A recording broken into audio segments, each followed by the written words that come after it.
Hi everybody, welcome to the latest episode of Reinventing B2B, hosted by Just Global, your very friendly neighbourhood global B2B agency of the year. My name is James O'Flaherty, I'm the EVP of Growth here at Just Global, and today is a really interesting and exciting episode for me. ABM is such a big part of what we do in B2B these days, and it's really great for us to be able to host Davis Potter, CEO of ForgeX today.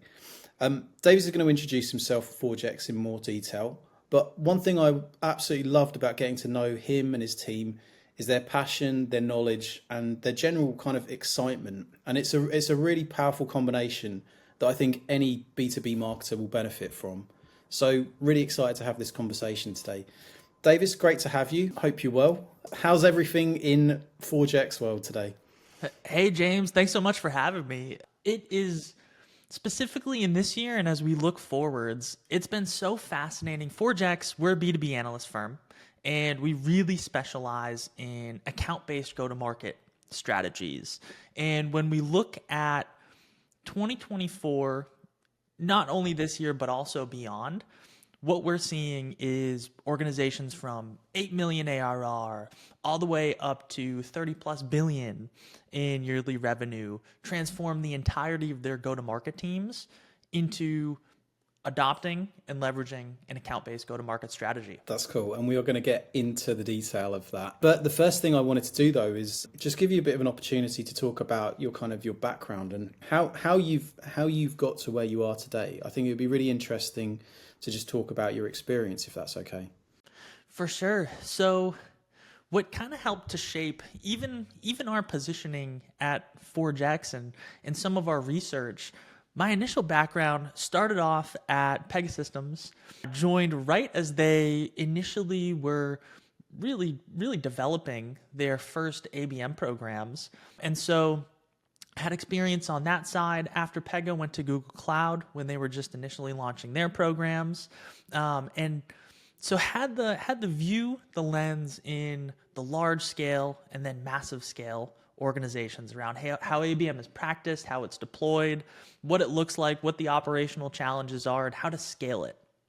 And after seeing the large scale org, I really wanted to round out my experience and get a little more into the startup space.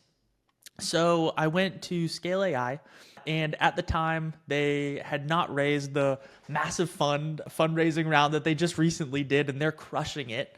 But they were very much in that hyper growth space, not insanely small startup, but more on that VC backed rocket ship side. And so when I joined there, my role was to launch and build their initial first ABM programs.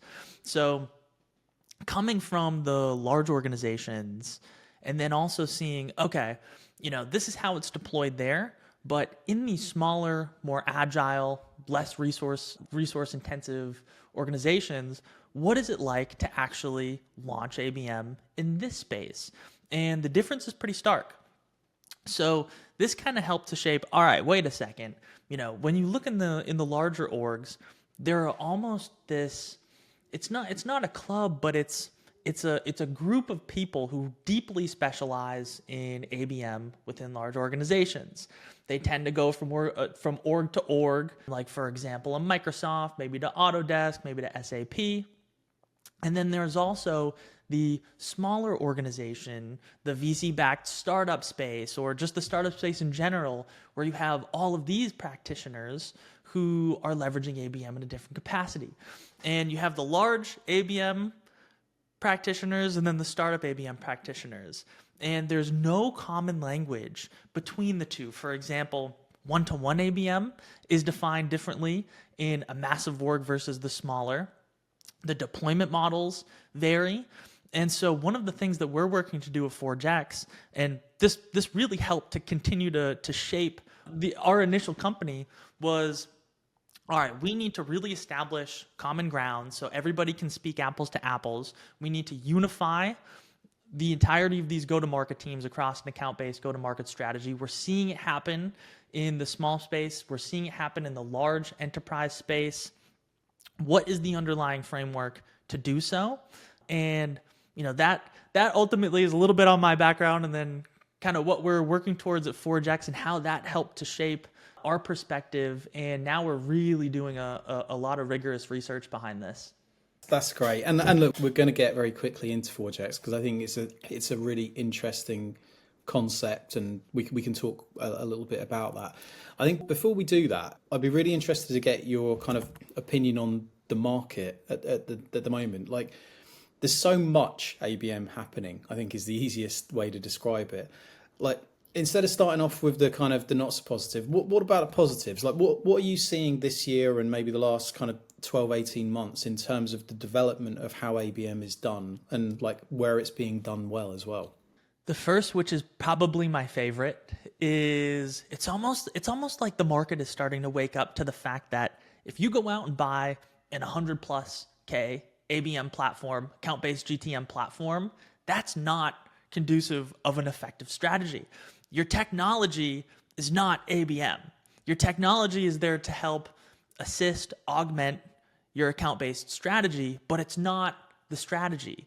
And so really in the past 12, 18 months, the mindset shift around that has seemingly started to change. I think a lot of the big tech platforms have done an incredible job on the marketing side, and they've also helped to fill the gap after Serious Decisions and Topo were both bought out in 2019, both market research and advisory firms scooped up by Forrester and Gartner, the larger players.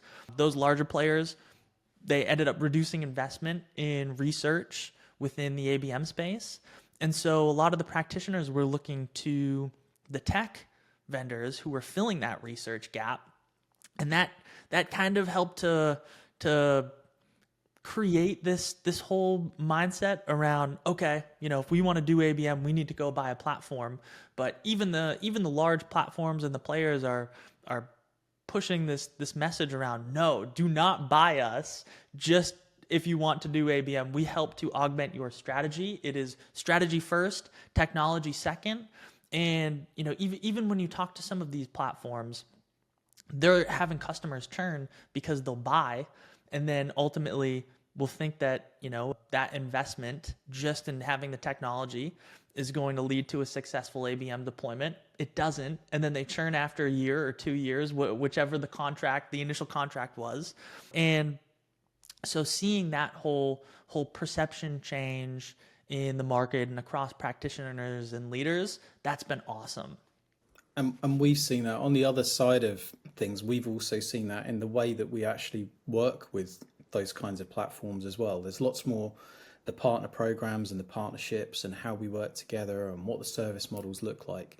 And I think there's a recognition that like you need people to come in and help that technology fire for you rather than it just be there. And that's definitely something that we've seen as well over the course of, I would say, the last 6 to 9 months. That has got a lot more prevalent in the market as well.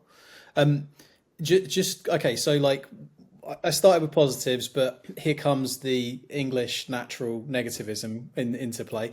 Like, what about like, okay, these are things that are improving, but where do we think that there are still areas that need to change or things that aren't going so well in ABM right now? The biggest gap across practitioners and leaders that doesn't get talked about enough is 1, data literacy, 2, data governance, and then 3, systems integration. So all on this data aspect, because one of the largest challenges ABM practitioners face, if you're just launching your program, even if you have a mature program, is measurement. How do you effectively show and prove that your ABM efforts are driving ROI and making a business impact? And without understanding the actual data, so not just saying, okay, we found this measurement framework, we know what metrics we want to measure. Hey, marketing ops, GTM ops, can you go build some systems around this and create a dashboard? It's actually understanding, okay, on the back end, how does this operationalize? Whether it's what are the different fields in Salesforce that are needed? How do I create my signal capture architecture in order to be able to gather all these signals, put together a cohesive buying journey, and really understanding the models versus just having a conception of what you want it to do and then going off and asking someone to build it. You also have to get in the weeds enough. Now, do you have to know how to write the SQL code or whatever in your data warehouse? No. But you need to be dangerous enough and at that intermediate level to be able to have an effective communication with your RevOps, marketing ops, sales ops team. And often we see the question pop up around, what should I be putting on my ABM reporting dashboard? And these practitioners, they will look to their marketing ops teams, they'll try to have a conversation with them to implement it, and it falls flat. And then they'll go out, they'll try buying technology, they'll loop in agencies and consultancies, when the reality, it's no solution that you could throw money at is going to be what helps to solve your lack of data literacy. You have to understand the data, your systems, and why the governance and the rigor behind putting and keeping the data clean in your systems, why that all matters and how to do it. So do you think, because I was kind of thinking about like, well, what do you need if you're either a senior marketing leader in a B2B enterprise or you're a practitioner, like where should your focus be to be like your best possible ABM self? And is it the data? Is it focusing on that, or are there other things as well that like next year you need to be great at ... The data, what's interesting is it loops into AI, which is undoubtedly the future as well. I'm putting such an emphasis on this data point. It's not like the end all be all. I mean, having a strong partnership and collaboration with your cross-functional teams, being able to communicate what you're doing, the effectiveness of it to leadership, building a strong internal business case, those are all critically important as well. But when we think about Salesforce, for example, coming out with their agents, HubSpot has their agents, a lot of these other tech platforms are building agents, co-pilots. I'm sure everybody listening to this podcast has messed around with ChatGPT or Gemini, and all the foundation behind all of these all of this AI, it's data. And so if you want to build a underlying, architecture that is future-proofed and you want to be forward-thinking and you want to adopt and use AI, you have to understand the data component, and that makes it even more important today alone. Gotcha. Okay, so I want to, and thank you. That's really interesting, like market insight. I guess the thing that I really want to kind of focus on as well with you today is about ForgeX. I think from what you're talking about with the background of the industry, and these are the sorts of tools that you need to have in your armory to be a good ABM, what do you think it is that the market was lacking before ForgeX, and where do you see like your area of expertise? How does that actually work for you? The biggest thing that I would really say is a lack of modernization. When you think about the classic pyramid for ABM with one-to-one, one-to-few, one-to-many, that came out in 2016. So thinking about if you or anyone is familiar with Stranger Things, their first season came out in 2016 as well. So thinking back all the way to the characters, they were so freaking young. When you look at Stranger Things or you watch it now, everybody is looks completely different. But the question is, how come that pyramid, or how come ABM is still talked about and looked at in the same light as 2016? It hasn't grown up. And so from the ForgeX perspective, this is one of the things we're really driving. How do we continue to innovate and push modernization within all things account-based? And we've actually modernized off of that traditional pyramid into two distinct new deployment models, which are reflecting what we're actually seeing in market today, not just from one segment, as in not just, billion plus ARR companies practicing this, but these two deployment models actually, are able to be adopted at any organization size, and they drive that common language around what one-to-one actually is versus your tier one accounts. Why do you think, I suppose this is a more of a question that probably doesn't have an answer, but Why is it important that everybody speaks the same language? Because if I'm doing what I need to do for my manager, then I'm doing what I need to do for my manager. Like, why is it important that there is almost a codification that doesn't exist right now? People, so funny that you say that, James, because people want to, discredit the language sometimes. They'll be like, "Oh, we're doing this. It doesn't matter what you call it, like as long as we're doing it." Well, when you look at some of these larger organizations, you can get away with that if you're really small and nimble, agile. But when you look at these larger orgs, the problem that rises with this is you'll have, very large marketing teams. You'll also have very large sales teams. And when one part of your marketing team is communicating with the sales teams and saying, "Oh, this is what we're doing one-to-one ABM," and maybe it is a very hyper-scaled approach, not true one-to-one, dedicated campaign for each individual account. Maybe it's for 50 accounts with light personalization. Then they're setting the standard that, oh, that's one-to-one ABM for your sales team. Then maybe you have another subset of the marketing department. Maybe it's in another geo, or maybe this is demand gen versus ABM, and demand gen is moving towards an account-based approach. And then you have your more traditional ABM team, which is communicating with the sales team and saying, this is one-to-one ABM, where it's that pure one designated campaign for each individual account. If you're a practitioner and you're focused solely on one-to-one, you're covering 3 to 8 accounts maximum. That's it. And the problem that arises is your sales team is hearing two different things around, oh, this is one-to-one ABM. This is one-to-one ABM. They get incredibly confused.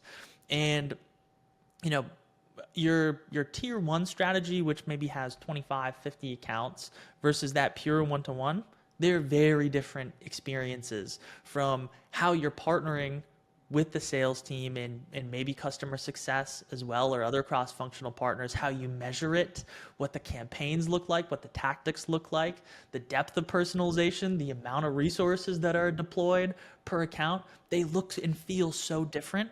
And when you don't have that common language, it gets really confusing.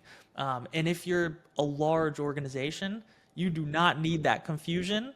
And not only internally, but also externally as well. We see this all the time where we'll either host a community-led event or even some of our upcoming events. When we do breakout groups, without having that common language, it's really hard to have an apples to apples conversation across practitioners. And so, the most important one is internal confusion. If you want to be an organization that has really strong alignment across all go-to-market teams, you need to have that unified front and common language where every person on the marketing team is speaking, in the same terms to your sales partners and customer success partners, so there's no confusion. And then the second piece is really being able to speak apples to apples across with your peers. Yeah, and I'm thinking as well, because one of the things that I find is that you don't know what you're talking about with somebody until you've got into the detail of it a lot of the time, because there are so many different codes, I guess. There are so many different explanations and definitions across the companies that we work with, the companies I talk to. There are very different types of ABM within that. And I think, like, for from a supplier side, I guess, as well, it's like, are these the products and solutions that plug into your need?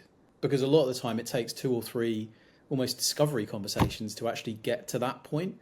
It would save everybody a lot of the time if we're all clear of what these things are, if there is that level of standardization. I got a question for you as well. I think one of the really interesting things about the work that you're doing is around these different models, this growth versus enterprise. Can you talk a little bit about like how those two differentiate and how you can utilize them? And I guess also like what they're there to either replace or fill a hole of right now. Absolutely. So the first thing is, when you think about these deployment models, We created them so that practitioners can have this common language. So it gives representation across any organization size, but with a caveat around some organizations will be leveraging one deployment model versus another. You can mix and match these. Everything should be specific to your org. You shouldn't just take this or be like, oh, this is a really cool one, let me go try it in my organization, because you need to make sure that whichever deployment model you use is the right fit.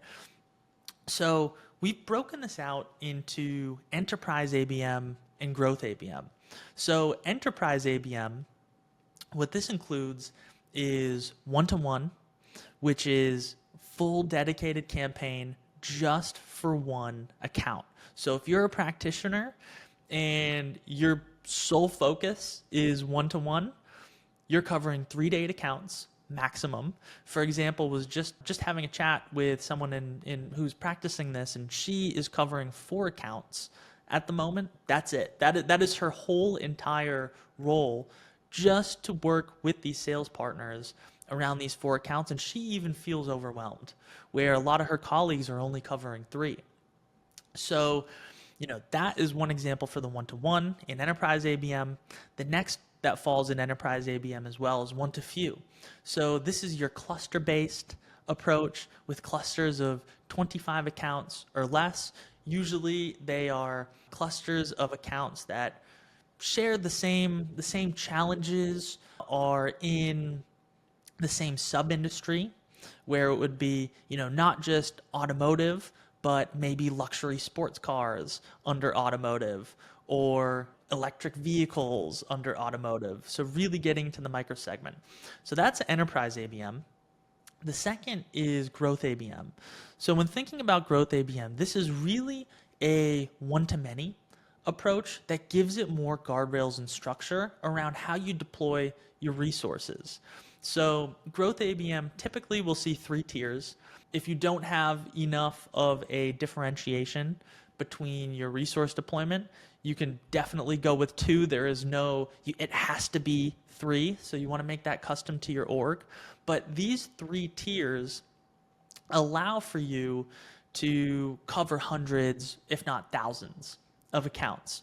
So for example, maybe you have 50 in tier 1, 100 in tier 2, 300 in tier 3. And based on the tier, with tier 1 being the highest priority go-to-market accounts, tier 2 being high priority but didn't quite hit that tier 1 threshold, and then tier 3 being the scaled approach. And this allows for you to say, all right, here's our playbook. This is what we are going to deploy in tier 1. They're going to get more resources, maybe have higher tactical eligibility, deeper personalization, more effort from the go-to-market in these accounts. As we're at tier 2 and tier 3, it kind of waterfalls from there.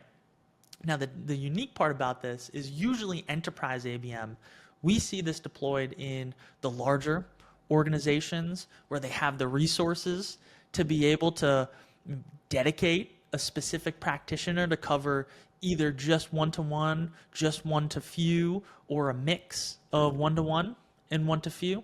And usually their ACV is relatively high.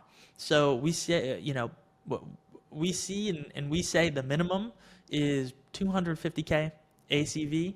And usually what you'll see is, this will range in million, multi-million, if not, and very rare, but billion for ACV.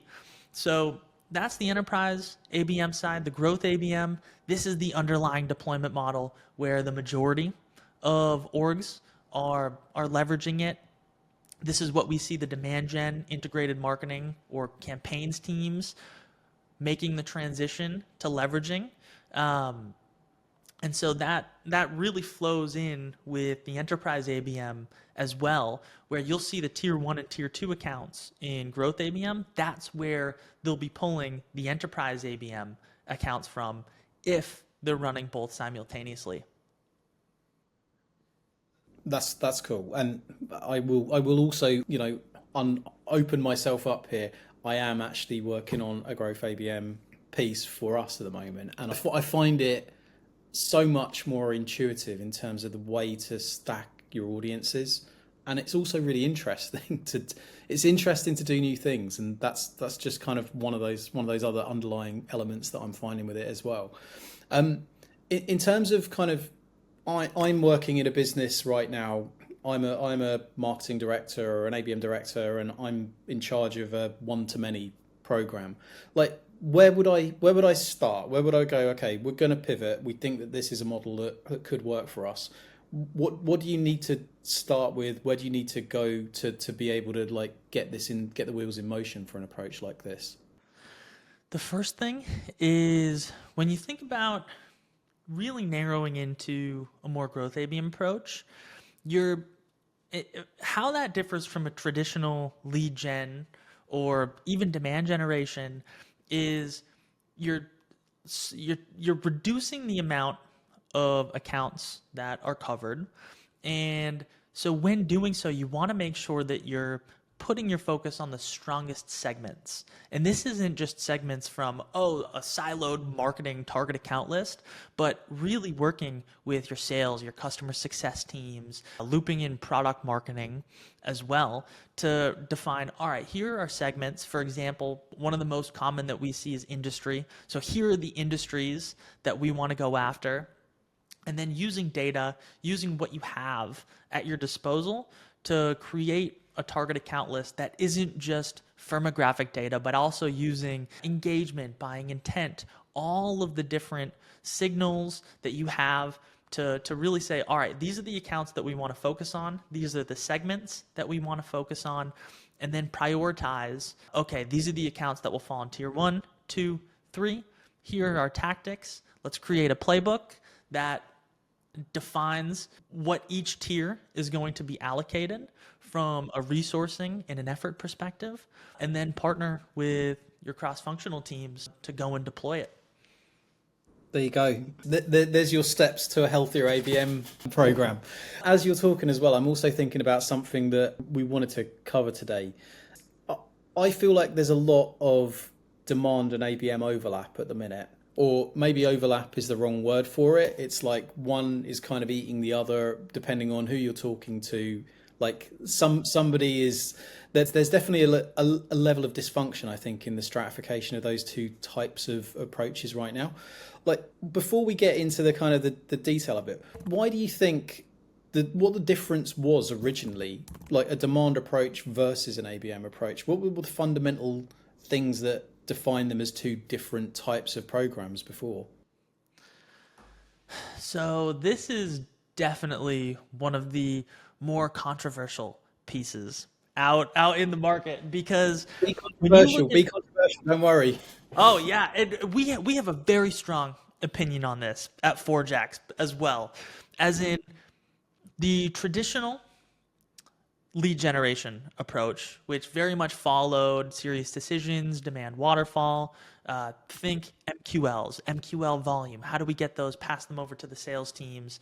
If we have X amount of MQLs converting at X rate, we need to go get this volume. So it's very much this hamster wheel or MQL industrial complex that you're working towards, which creates silos. So first you have your traditional lead generation. That evolved into this whole notion of demand gen. And now demand gen is starting to take all of these account-based principles and it just continuously move the goalpost to the point where it's, okay, when is demand gen just going to become ABM and become the growth ABM deployment model? It is absolutely moving towards there. Already is there in a lot of cases. So when we hear and we think about where's the future of B2B marketing heading, we say everybody is going to be deploying an account-based approach, and the convergence of ABM and demand gen is inevitable, already happening, and ABM is just the more effective strategy from the metric standpoint that actually unifies all teams. It's not just sourced MQL, sourced leads, these different teams fighting for credit around where it came from, marketing taking these, passing them over to sales, playing that volume game. It's in an account-based approach, it's how do we get really focused? How do we get narrow around accounts, how do we partner throughout the entirety of the buying journey, not just in the beginning. And demand gen is starting to adopt all of these principles as well. They're starting to adopt tiering and resource prioritization and account-based metrics that have been pioneered and proven over the past 20 plus years. And so we're just looking at it like, okay, where do we draw the line where it's you're just running an account-based approach?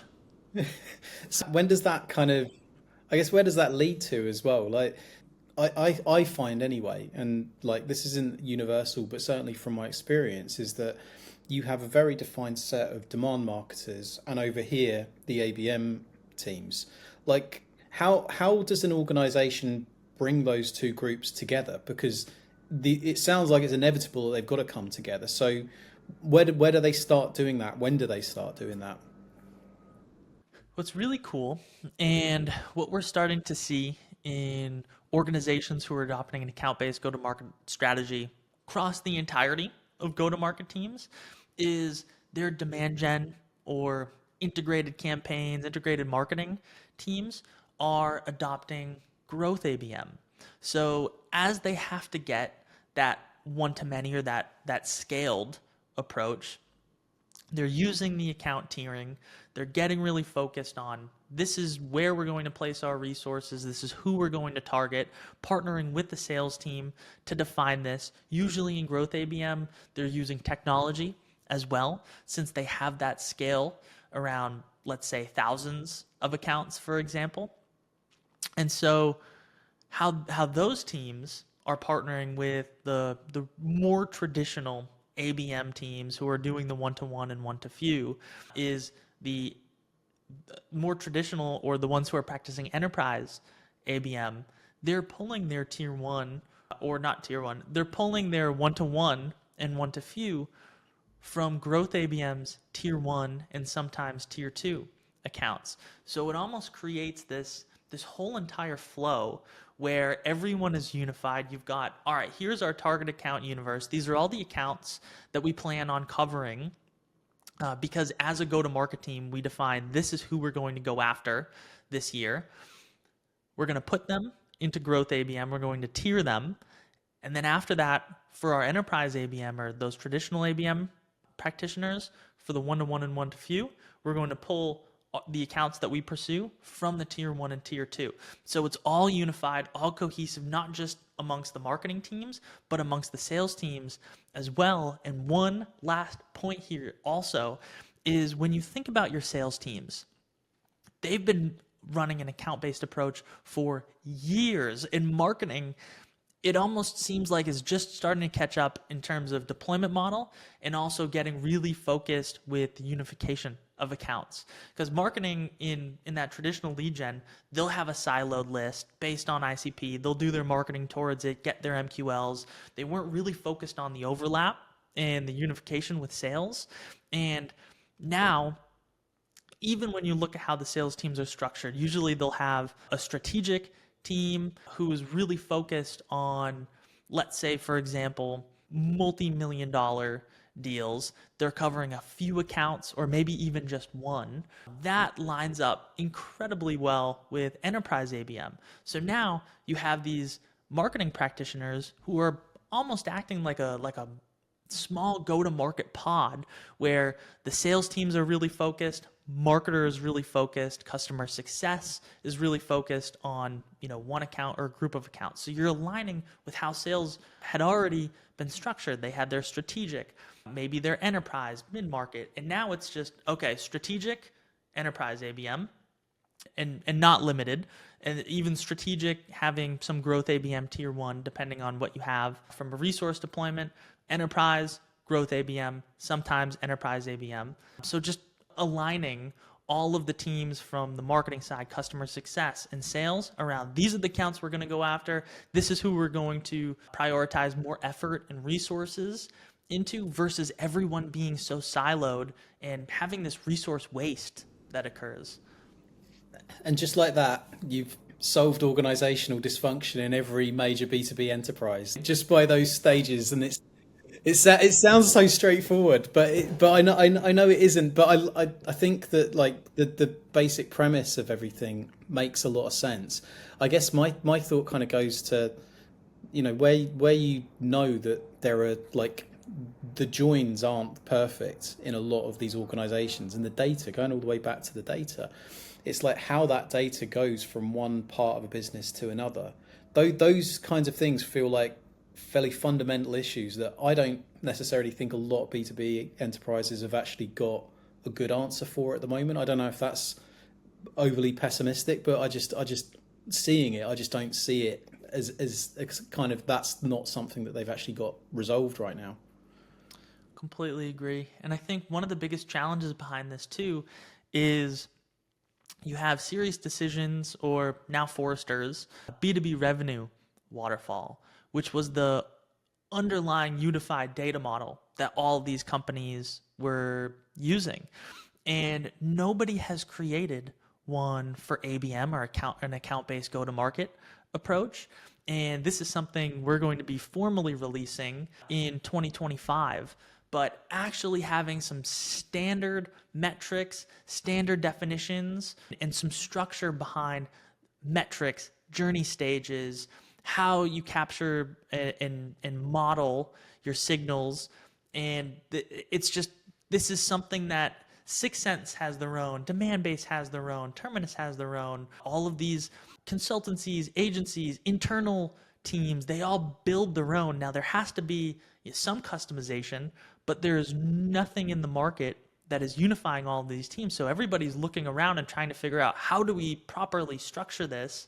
And they're getting a bunch of different answers. And this is one of the things that we really want to work to solve, not only so you can have that structure and the answer, but also so that we can start to get wide scale benchmark data. Even though the benchmark data won't be perfect, but having some data for practitioners to be able to review and say, all right, this is where we are now. This is typically what our peers are seeing. And so it's either we're crushing it or we have X ways to go in order to get there. So okay, so let's throw this into the future then. Like 3, 4, 5 years time, however arbitrary. This isn't an interview, so we don't have to put a number on it. Like, what do you think is the kind of ultimately where ABM goes? Like in a few years, looking back from today, what do you think the big changes are actually going to look like? I think all organizations are going to be running an account-based go-to-market strategy across all revenue teams.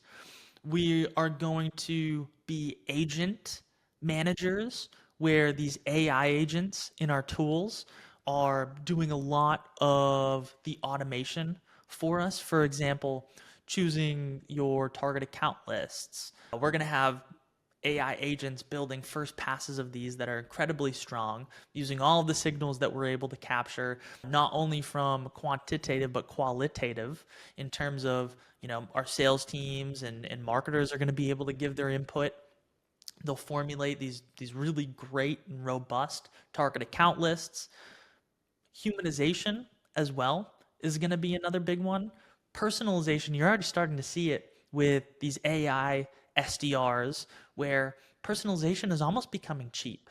As in, you can craft something from looking at someone's LinkedIn page and maybe doing some online discovery as an AI SDR right now, but having the real human touch behind it, there's going to be exponential value on that. And so we're going to see AI agents be, and that's not in with the humanization piece, but the AI agents as well. If you're a practitioner or a leader in these organizations, you're going to be managing prompt engineering, how these agents build these campaigns, how they deploy the tactics.